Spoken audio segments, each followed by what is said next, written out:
মিলিটারিতে চাকরি করা রাশভারী উমাপতিবাবু বেশ কয়েক বছর আগে তার গিন্নিকে হারিয়েছেন।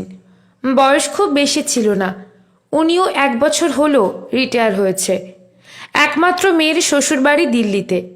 বছরে একবার পুজোর সময় ছাড়া তার আসা হয় না বাবার কাছে। পুরনো কলকাতার অন্ধকার গলিওয়ালা একটি দোতলা বাড়িতে একাই থাকেন উমাপতিবাবু। একটি কাজের মেয়ে আছে। সকালে ঘুম ভাঙিয়ে রান্না এবং ঘরের যাবতীয় কাজ সেরে 10টার মধ্যে সে চলে যায় অন্য বাড়িতে। বিকেলে আবার আসে আধ ঘন্টার জন্য। এইটুকু সময় ছাড়া উমাপতিবাবুর সাথে কথা বলার লোক বিশেষ নেই। মেয়ে বাবাকে অনেক বুঝিয়েছে। তোমাকে দেখে কে বলবে বাবা তুমি একজন এক্স মিলিটারি ম্যান, আনসোশ্যাল হয়ে যাচ্ছ, শরীরের যত্ন নাও না, ঘর থেকে বেরিয়েছে একটু লোকজনের সাথে মিশবে, দুটো কথা বলবে, তাও না। কি করে এমন বোবার মতো এত বড় বাড়িতে থাকো কে জানে। তুমি এক কাজ করো, তোমার তো কলকাতায় কোনো পিছুটান নেই, এখানে আসলে তোমার নাতির সাথে সময় কেটে যাবে। বাড়িটা বিক্রি করে এখানে আমাদের কাছাকাছি একটা ফ্ল্যাট নিয়ে নাও না বাবা। বাবার একটাই উত্তর, নিজের বাড়ি ছেড়ে কেউ ফ্ল্যাট বাড়িতে থাকে নাকি, তাও আবার নিজের শহর ছেড়ে। তাছাড়া এখানে তো আমার সব হাতের মুঠোয়, ওখানে গেলে তোদের উপর নির্ভরশীল হতে হবে। এই উমাপতি কোনোদিন কারোর ওপর ডিপেন্ডেন্ট ছিল না, বুঝলি। এরকম নানা রকম অজুহাতে মেয়ের প্রস্তাব বানচাল করে দিতেন তিনি।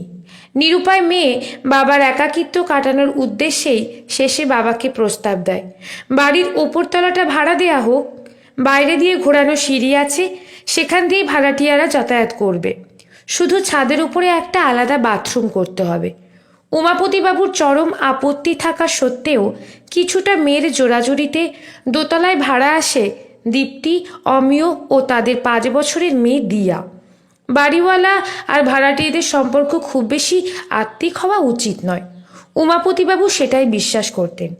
মেয়ে যখন জিজ্ঞেস করত ফোনে, নতুন ভাড়াটিয়ে কেমন বাবা, উত্তরে তিনি বলতেন, কে জানে, ছেলেটাকে তো বেশি দেখি না, মাঝে মধ্যে রাতেও বোধহয় ফেরে না, বউটা বেশ চুপচাপ, আগ বাড়িয়ে কথা বলে না, আমিও বলি না।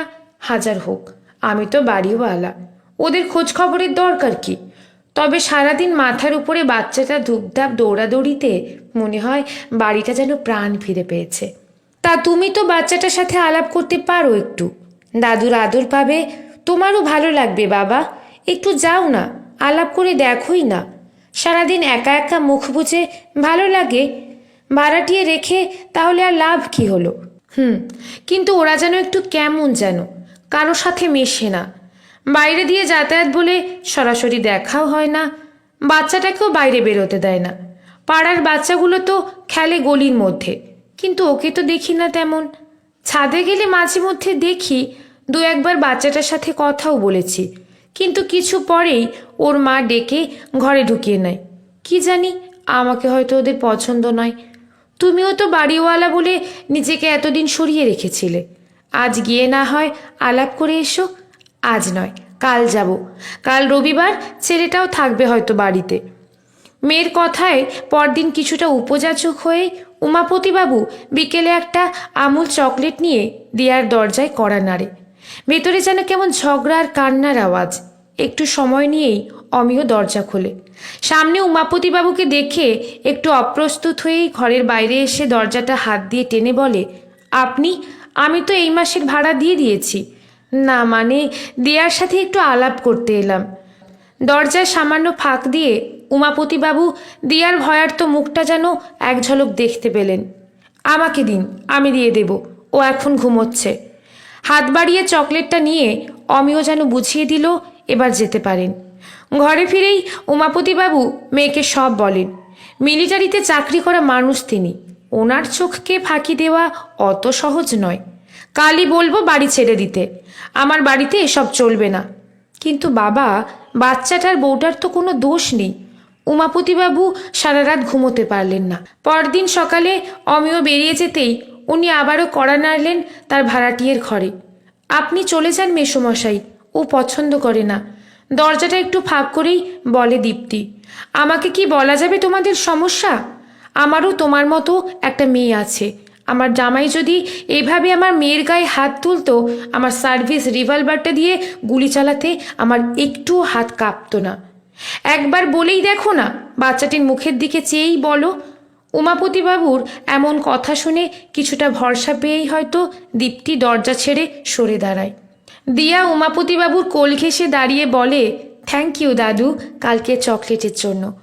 এই প্রথম যেন দিয়া সহজ হয়ে হাসল উমাপতিকে দেখে। আমার কপাল খারাপ, তাই ভালোবেসে বিয়ে করেছিলাম অমিয়কে। গরিব ঘরের মেয়ে আমি, তাই শ্বশুরবাড়িতে স্থান হয়নি। অমিয় আমাকে নিয়ে ভাড়া বাড়িতে তুলেছিল। তারপর দিয়া হলো, সব কিছু ভালোই চলছিল, কিন্তু মাসখানেক আগে আবিষ্কার করলাম অমিয়র দ্বিতীয় স্ত্রী আছে। মা বাবার কথায় সে দ্বিতীয় বিয়ে করেছে আমাদের পরিচয় লুকিয়ে। জানতে পেরে প্রতিবাদ করায় চলছে মারধর, ভয় দেখানো। আসলে আমাদের বিয়েটা মন্দিরে হয়েছিল, সামাজিক বা আইনত সিদ্ধ নয়। কারণ বিয়ের রেজিস্ট্রেশনও হয়নি, তখন অল্প বয়স ছিল। বুঝিনি পালিয়ে বিয়ে করার এই ফল পাবো। মাথার উপর ছাদ না থাকলে শত অসম্মান নিয়েই বাঁচতে হয়।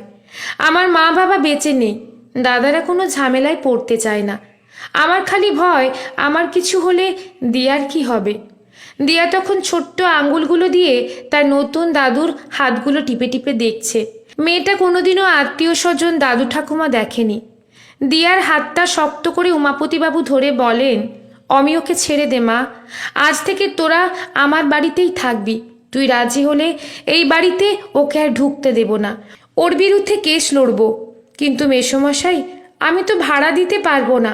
তাছাড়া দিয়ার পড়াশোনা সব কিছুর জন্য তো আমরা ওর ওপর নির্ভরশীল। ভাড়া তোকে দিতে হবে না, আর তোর কাজের জোগাড় করবো আমি। ছুঁড়ে ফেল এসব পরনির্ভরতা। যে তোকে বউ হওয়ার সম্মান দেয় না, তার দয়ায় বাঁচতে হবে না। নিজের পায়ে দাঁড়িয়ে নিজের মেয়েকে বড় করবি, আর এটা শেখাবি অন্যায় করা আর অন্যায় সহ্য করা দুটোই সমান অপরাধ। নিজের পরিচয়ে মেয়েটাকে মানুষ কর মা, লাগবে না তোর স্বামীর পরিচয় আর ওর বাবার পরিচয়। উমাপতিবাবু দীপ্তিকে সব বুঝিয়ে আত্মসম্মানের সাথে বাঁচার মন্ত্রে দীক্ষিত করে নিচে নেমে আসেন। দীর্ঘদিনের বঞ্চনা আর অপমানের ফলে সর্বোপরি মেয়ের মুখের দিকে তাকিয়েই মাত্র কয়েকদিনের পরিচয় হলেও উমাপতিকে বিশ্বাস করেই পরবর্তী পদক্ষেপের জন্য নিজেকে মানসিকভাবে প্রস্তুত করে নেয় দীপ্তি। ওর এখন বাঁচার কারণ ওর মেয়েটা। ফোনে মেয়েকে সব জানান উমাপতিবাবু। নিজের সিদ্ধান্তের কথা জানিয়ে বলেন, তোর বিয়ে, তারপর তোর মায়ের চলে যাওয়ার পর ভাবতাম আমার বোধহয় সব কাজ ফুরিয়ে গেছে, আর বেশি দিন বেঁচে কি হবে। এখন মনে হচ্ছে আমাকে আরও অনেক দিন বাঁচতে হবে রে। আমার নতুন মেয়েটাকেও তোর মতো স্বাধীন স্বনির্ভর বানাতে হবে, নাতনিটাকেও বড় করতে হবে। অনেক কাজ বুঝলি, কাল থেকে আবার পুরনো রুটিনে ফিরব। অপর প্রান্তে মেয়ের নিশ্চিন্ত হাসি হাসে। সত্যি, মানুষের বেঁচে থাকার জন্য কিছু কারণ অবশ্যই চাই। বাবাও তার সেই কারণ খুঁজে পেয়েছেন। কলমে আয়ত্রী চন্দ্র, পাঠে রুম্পা বিশ্বাস।